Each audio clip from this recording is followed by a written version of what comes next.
Okay. If any of the attendees have any questions, especially for the attendings while they're still present, please use the QR code and use the link to ask whatever questions that you guys may have. And then we'll have, I think, Emily or Rhythma post the questions and let us know so we can answer them for you guys. So this time is definitely yours. Like if you guys have questions, just ask away, ask whatever you want. I'm going to go ahead and actually just jump in and answer. I think there's been a few questions going through the chat, but maybe I'll answer this one broadly. Sarife had a question in there about starting programs that may not exist, and I'll just answer that for any of you who may have things in mind or who really love MIMO, but you're like, but we don't have an X, Y, and Z. I will tell you, this is a place where you can make things happen. So I came to Maimonides first as a fellow, so I was an education fellow here.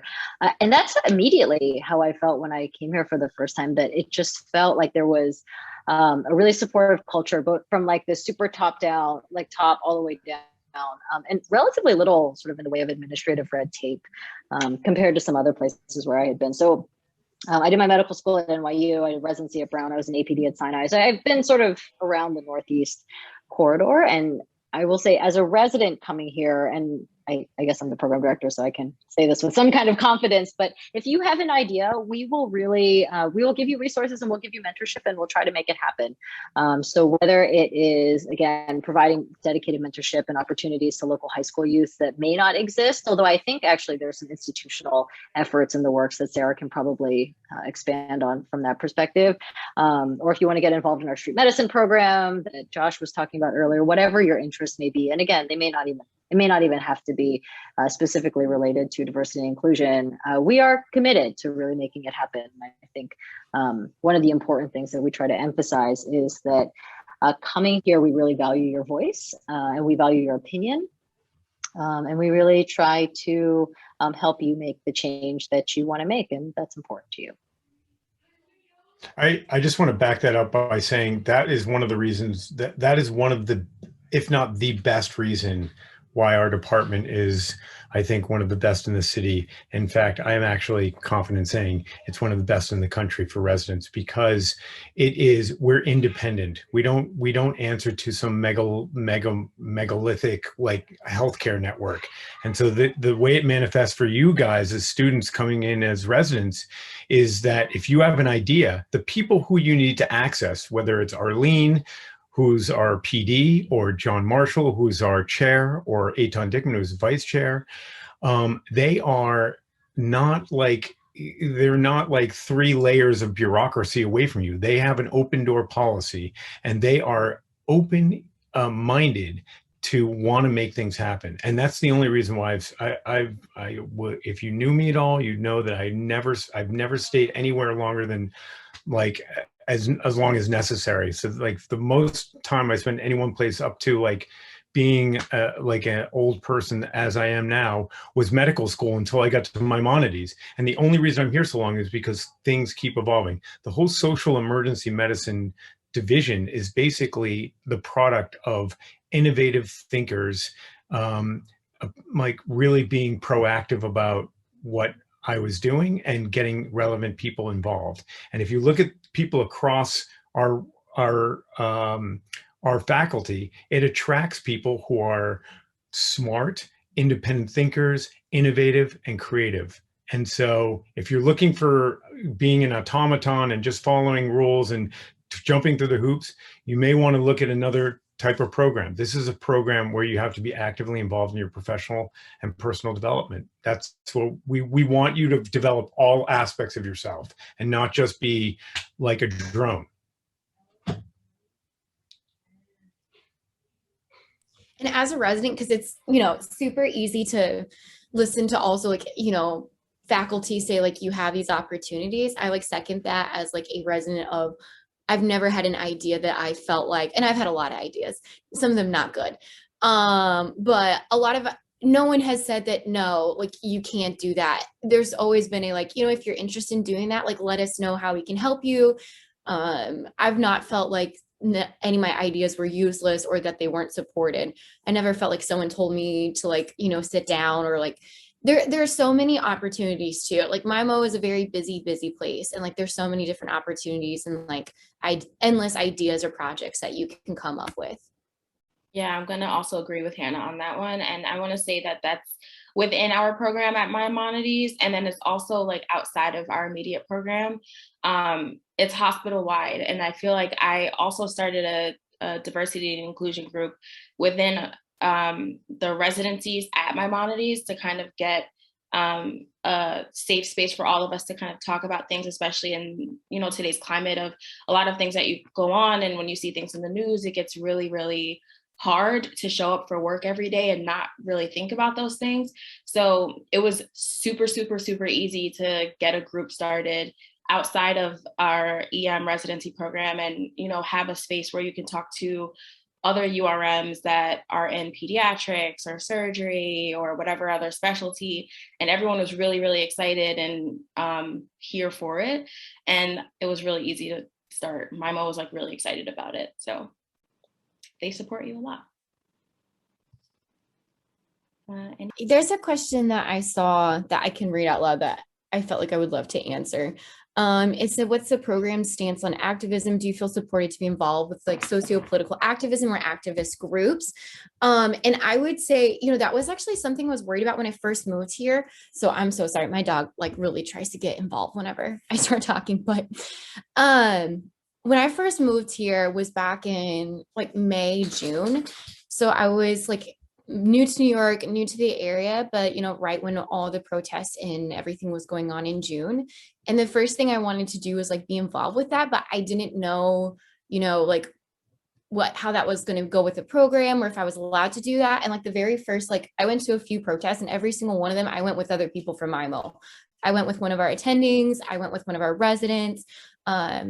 We were like sharing pictures on like social media. And like, even, I don't know if we still have a picture up, but we did have like a picture from like when the protests we went on our website. So that being said, like I didn't have like any like pushback or anyone telling me that I wasn't like allowed to be involved with that. Like your voice is your own. I think you have to be like respectful to people you work with, but at the same time, like I haven't felt like I am not allowed to be involved in like the things I care about.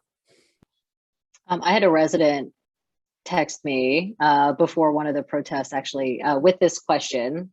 And I told the resident, you know what, if anything bad happens, just call me and I'll bail you out of jail. I'll come get you.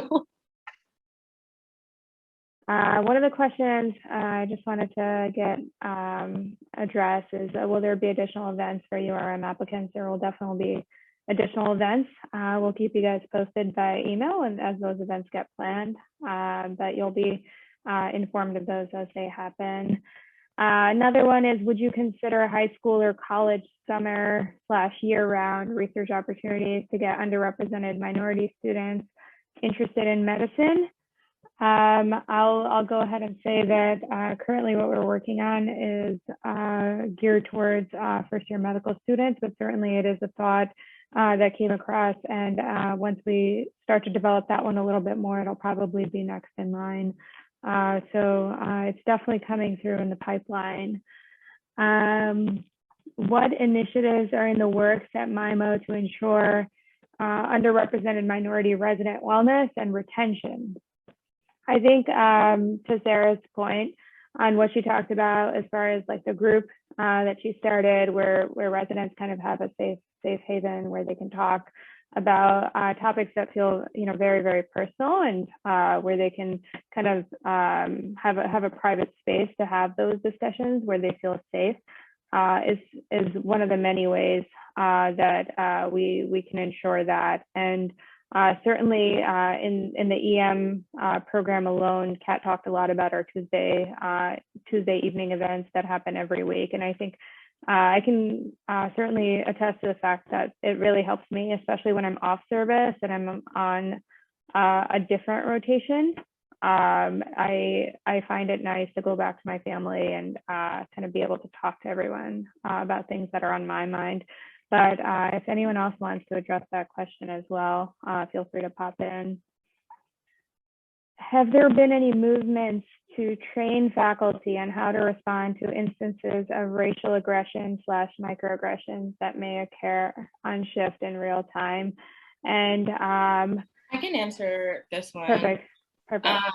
So basically, that's a really great question. And I feel like any Black or Hispanic resident has this question because you're always worried, especially in the ED, about people being really disrespectful and saying things that are just not okay. I don't think we have anything specific for the attendings, but we have had talks where we've had someone come and talk to us about implicit bias, which I thought was really, really great, because it kind of opens your eyes to a lot of things that can happen in the emergency room. And I personally haven't had anything happen to me here, but I have had instances where more like about me being a woman than like me being a Black woman.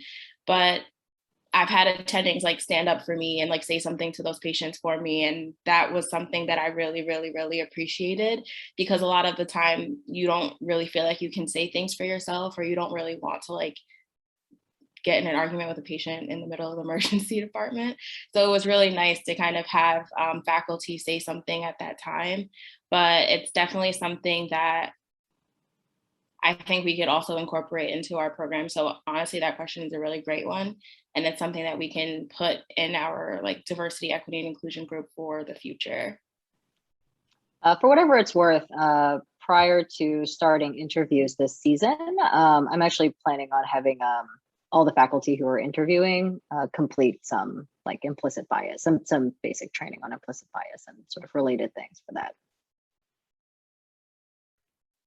Thank you, guys.